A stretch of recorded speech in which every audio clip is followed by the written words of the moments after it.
Shalom à tous. Rabbi Shapira ici. Sous l'inspiration du Saint-Esprit, j'ai décidé de vous partager une vidéo car tout le monde me contacte, surtout après ma précédente vidéo. Et maintenant qu'ils ont vu l'esprit de prophétie révélé à travers les livres que j'écris, ils me demandent d'expliquer ce qui va arriver ensuite. Eh bien, j'aimerais pouvoir vous dire tout ce qui va arriver, mais je ne peux que vous dire ce à quoi il faut faire attention en ce moment. J'espère que cette vidéo que vous regardez maintenant atteindra des milliers, voire des dizaines de milliers de personnes, car j'ai mis en garde contre ces choses, et maintenant nous voyons une voie claire pour la venue du Messie.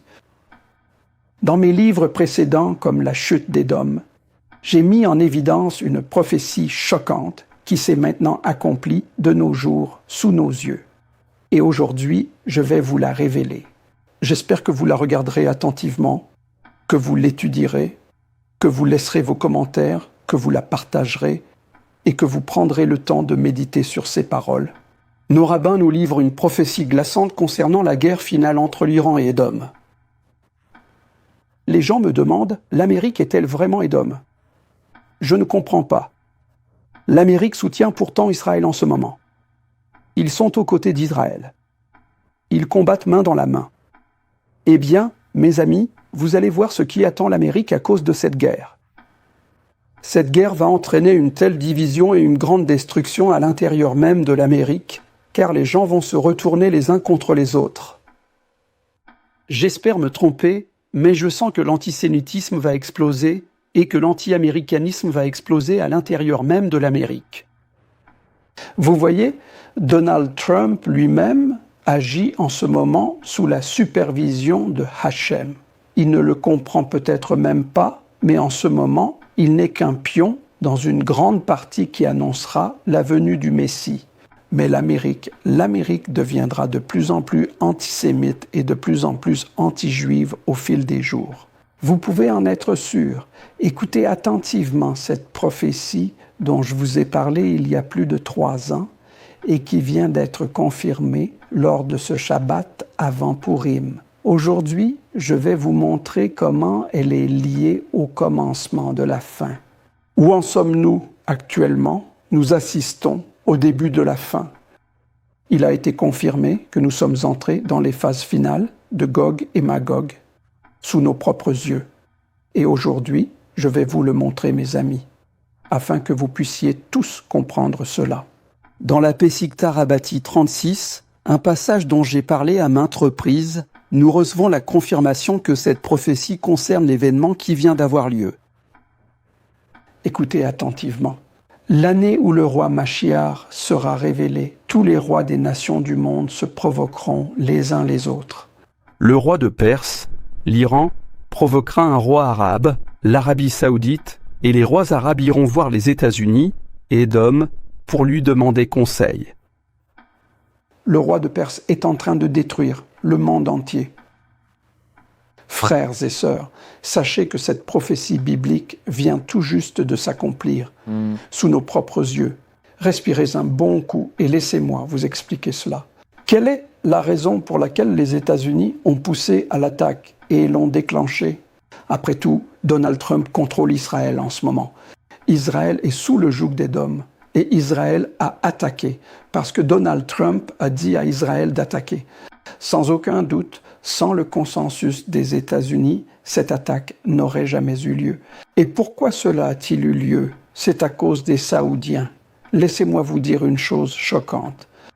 C'est Ben Salman en personne qui a poussé et conseillé à Donald Trump de lancer une attaque contre l'Iran. En effet, c'est l'Arabie saoudite qui a donné le conseil à l'Amérique pour qu'elle donne le conseil à Israël d'attaquer, exactement comme l'a dit la Pesikta Rabbati, à savoir que le roi arabe, le roi d'Arabie saoudite, conseillera Édom. Mes amis, c'est stupéfiant et glaçant de voir la prophétie s'accomplir sous nos yeux, avec une telle précision. Tout cela est en train de se produire en ce moment même. Et le souverain actuel de l'Iran cherche à détruire le monde entier. Il est très important que vous compreniez bien ce que je vais vous dire maintenant. Ils sont en train de pousser le monde. Il cherche à entraîner le monde en ce moment même vers une troisième guerre mondiale. Cela va se produire maintenant. Rien qu'aujourd'hui, ils ont tiré sur d'autres nations arabes. Pourquoi? Pourquoi tirent-ils sur Chypre? Pourquoi tirent-ils sur d'autres musulmans? Parce qu'ils sèment le chaos dans le monde en ce moment.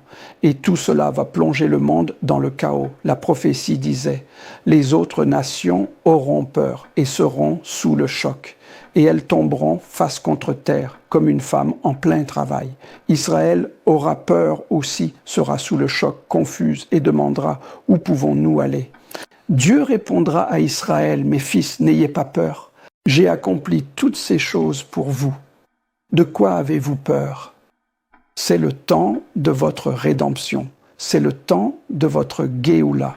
Voilà, mes amis, ce qui se passe en ce moment sur le plan prophétique. Il y a un principe important concernant la rédemption. Il est dit que lorsque l'un tombe, l'autre se lève. Le Ramad nous a expliqué directement à partir des Écritures que lorsqu'une entité, un sar, tombe, la force qui est derrière lui se lève. Maintenant même, nous allons voir la force derrière Ramenei, la force derrière l'Iran qui va se lever. Les démons rugissent en ce moment, et le fait que Ramenei soit mort nous indique que le sar de Ramenei a également été éliminé dans les cieux. Et nous devons absolument comprendre aujourd'hui qu'en ce moment même, les États-Unis d'Amérique ont choisi de suivre les conseils des Saoudiens. Et cette décision va plonger le monde dans une nouvelle phase de chaos. Et vous pouvez vous attendre à ce que d'autres pays s'impliquent. Nous sommes entrés dans la dernière étape de ce que la Bible appelle la Tsarat Yaakov. Gog et Magog correspondent à l'époque de la Tsarat Yaakov. Et c'est la période dans laquelle nous nous trouvons actuellement, frères et sœurs. Et je vais vous révéler, tiré de mon livre « 1000 Remet Haemouna », une prophétie stupéfiante, absolument stupéfiante, non seulement dans la Pesikta Rabbati, mais aussi dans le livre du Deutéronome 4.30. Il est écrit « Lorsque tu entreras dans le temps de la détresse, parce que toutes ces choses t'arriveront, et qu'à la fin, tu reviendras et obéiras à ton Dieu, Adonai, ton Dieu. » Remarquez-vous le mot qui est utilisé dans Deutéronome 4, verset 30? C'est le mot Batsar. Assurez-vous de bien prêter attention à ce mot, car je vais vous prouver que nous sommes maintenant dans les dernières étapes de la Tsarat Yaakov. Le mot tsar signifie trouble, détresse. Il vient du mot tsara, d'accord? Et il est dit que l'un des signes de ce mot, selon le Targum, est le suivant. Lorsque tu subiras l'oppression et que toutes ces choses t'arriveront à la fin des jours, au temps de l'Ararit Hayamim, c'est ce qui est écrit ici dans le Deutéronome, tu reviendras à la crainte du Seigneur. L'une des choses qui va se produire dans les jours à venir, c'est que beaucoup de personnes seront converties selon l'Esprit. L'un des signes des derniers jours, c'est que nous allons assister à une conversion massive, un réveil massif vers le Dieu d'Abraham, d'Isaac et de Jacob.